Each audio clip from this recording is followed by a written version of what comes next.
The program will work directly with Supervisor Mitchell to bring well-being centers to South LA high schools and provide better reproduction resources for women.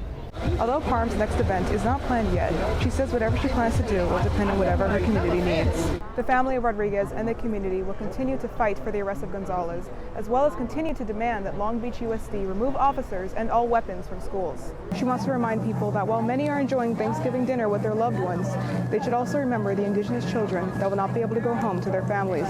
Reporting from Los Angeles, I'm Celine Stevens. And I hope that my sister gets the justice that she deserves. Community members went to the Long Beach Unified School District Board meeting demanding that school safety officer Eddie Gonzalez face justice. Gonzalez shot and killed 18-year-old Mona Rodriguez near Millikan High School on September 27th. The incident reopened the debate about having armed police on school campuses. Ivan Garcia was one of many who spoke at the board meeting. We don't want to have students living in fear because there's somebody with a gun on campus. He thinks that armed school officers are unnecessary.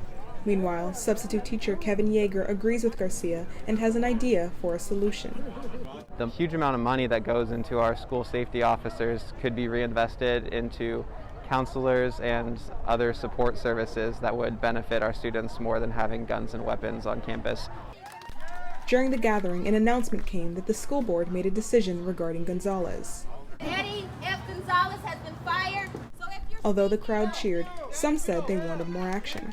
Community member Ijame Medal argues that police presence is rarely needed.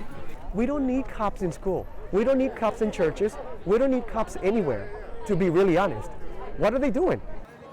However, others like Katie Clark, member of Long Beach Parents United, says she needs more information. The loss of a life is always terrible, especially in this case as a young woman, but we need to wait. We need to wait and see the truth of the story. The family of Rodriguez and the community will continue to fight for the arrest of Gonzalez, as well as continue to demand that Long Beach USD remove officers and all weapons from schools. Reporting from Long Beach for Valley View News, I'm Celine Stevens. For Indigenous communities, Thanksgiving was a national day of mourning. This past Thanksgiving, Yvette Sochia and a few Indigenous women organized what they called the first annual March for Freedom for Indigenous children in detention. We will be making stops throughout the night to rest. We have elders and we have children. That's why we have a caravan. President Biden stated he would end the use of private prisons for all forms of detention. However, the executive order he signed excluded immigrant detention centers. Sochia says they must fight for those who've been separated from their families and detained. While we honor the dead, we must fight for the living. The 4-day-long march began at the Pueblo Historical Monument and concluded at San Diego's Otay Mesa Detention Center. Co-organizer Selena Ramirez said it's vital to demand the release of the children immediately. We're not going to wait around 10 years, 20 years, 50 years from now to find our children being dug up near these encampments. Co-founder of the Indigenous Alliance movement, Clear Bear, said that for many Indigenous peoples, Thanksgiving is a grim reminder of America's past. Arguably the greatest genocide in human history happened in the Americas, and it is at least talked about. And every time we celebrate this holiday, it's disrespecting our people. So it starts with the youth, and today the most oppressed are inside cages. She wants to remind people that while many are enjoying Thanksgiving dinner with their loved ones, they should also remember the Indigenous children that will not be able to go home to their families. Reporting from Los Angeles, I'm Celine Stevens. Defund the police! Defunding the police has become a popular topic as the amount of victims of police violence continues to grow. Lead organizer of West LA for Black Lives, Janae Lennox, held an informative rally about defunding the police in front of the Culver City Hall. All these systems are rooted in enslavement and punishment, and really, especially for Black people and then, marginalized people. And that's the system's history, that's the system itself. Member of the Culver City Action Network, Noah Zatz, was one of the rally's supporters. He says there are many situations that should not even require police presence.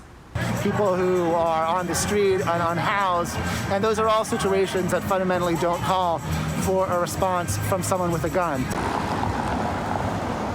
However, not everyone agrees with defunding the police. Robert Zergulis was one of several Blue Lives Matter supporters outside the city's police department counter-protesting.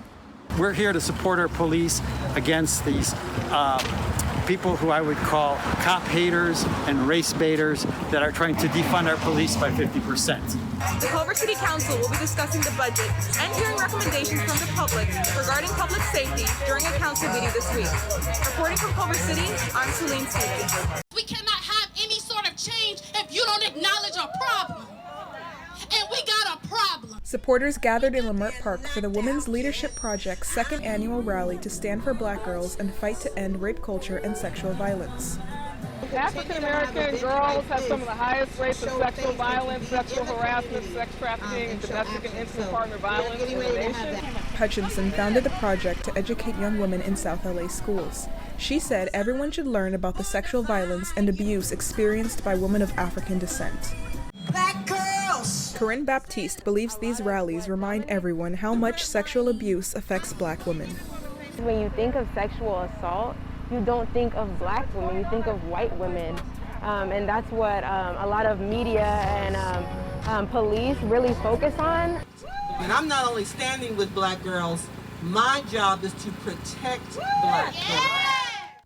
The program will work directly with Supervisor Mitchell to bring well-being centers to South LA high schools and provide better reproduction resources for women.